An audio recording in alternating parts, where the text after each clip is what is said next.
بسم الله الرحمن الرحيم. يسبح لله ما في السماوات وما في الأرض الملك القدوس العزيز الحكيم.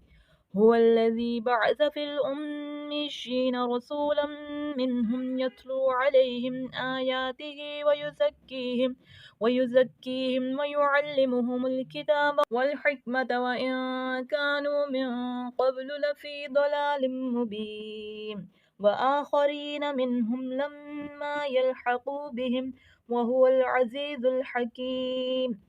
ذلك فضل الله يؤتيه من يشاء والله ذو الفضل العظيم. مثل الذين حملوا التوراة ثم لم يحملوها كمثل الحمار يحمل أسفارا. بئس مثل القوم الذين كذبوا بآيات الله والله لا يهدي القوم الظالمين.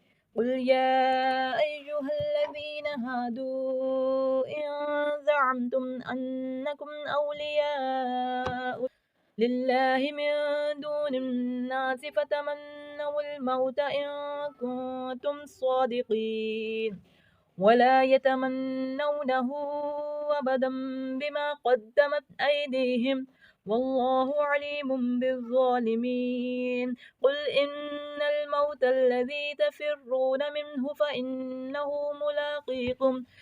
ملاقيكم ثم تردون إلى أعلم الغيب والشهادة فينبئكم بما كنتم تعملون.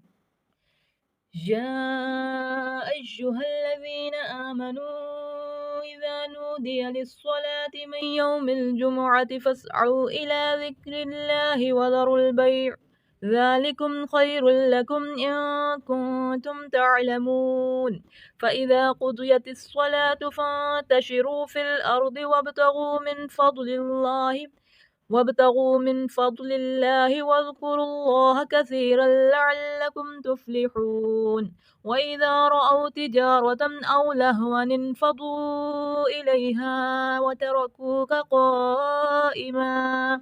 قل ما عند الله خير من اللهو ومن التجارة والله خير الرازقين. صدق الله العظيم.